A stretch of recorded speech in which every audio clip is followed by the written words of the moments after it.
আসল কথা হচ্ছে যে নতুন যে মোদী সরকার শ্রমনীতি নিয়ে এসছে, যে শ্রমনীতি টোটালটাই পরিপন্থী। কারণ আমরা সবসময় যে 44টা পুরনো শ্রম কোড আইন ছিল সেই শ্রম আইনটাই চাইছি, এবং নতুন যে শ্রম কোড সেটাকে বাতিলের দাবি জানাচ্ছি। কারণ যে সমস্ত নতুন শ্রম কোড নিয়ে এসছে সেগুলো শ্রমিকের পক্ষে নয়, মালিকের হাত শক্ত করার জন্য নিয়ে এসছে। তারা যে আমাদের যে প্রভিডেন্ট ফান্ড থেকে শুরু করে গ্র্যাচুইটি থেকে শুরু করে আমাদের যে যে কাজের যে দাবি ছিল সেই দাবিগুলোকে সরিয়ে দিচ্ছে। কারণ ফিক্সড টার্ম এমপ্লয়িতে নিয়ে যাচ্ছে, 11 মাসের জন্য চুক্তি করতে বলছে।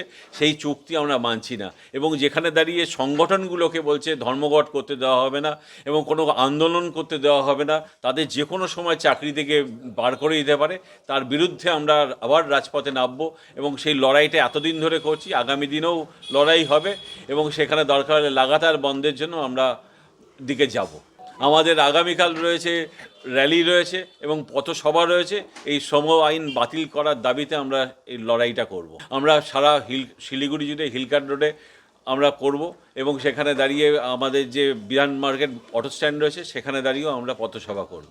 অবশ্যই র্যালি, আমরা 2:30 থেকে 3টের মধ্যে র্যালি করব।